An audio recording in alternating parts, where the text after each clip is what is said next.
The making of verbal intercourse. Back then, you know, me and Ghost were super big fans of Nas, you know, because Nas came out a year before us. We seen something in this kid at a young time, and we kind of felt like we knew him. Later on down the line, we connected one day at a show, and it was like, you know how it is. You see a nigga that you respect and you love and you excited to meet him. Ray walked in the door backstage, and nigga walked in the door and popped open a bottle of champagne, like a movie. And I said to myself, there's no other way I was supposed to meet Ray. There was no other way I was supposed to meet Ray. He walked in, popped the bottle, and looking for beef. That's how he walked in. It wasn't rap star shit. It was no cameras. It was no, all of that shit didn't even exist back then.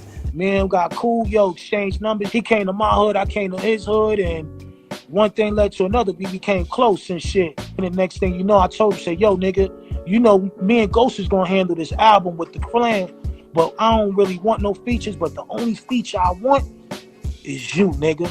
So he was like, for real? I was like, nigga, I want you on this joint.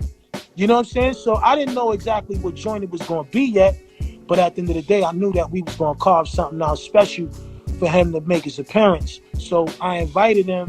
Came to the Allen, boom, we set up. We was in RZA crib.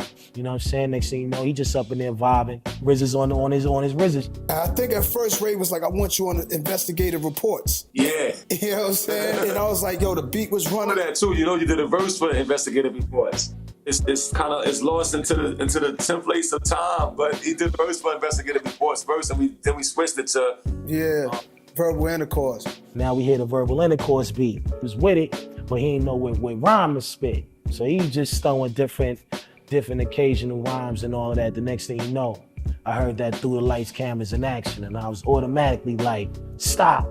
Do that one right there. Through the lights, cameras, and action, glamour, glitters, and gold. I unfold the scroll, plant sees the stampede, the globe. Me and Ghost looked at each other like, that's it.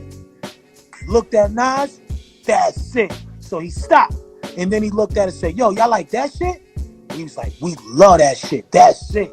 Once he said his dart, automatically I just wrote my, like in maybe like 15, 20 minutes or whatever, because we were so happy of having him involved with it that we didn't even have our bars together yet. Then Ghost come to the studio later on that night, listening, like, yeah, you know what I mean? And automatically Ghost just threw his joint down later on. History was made.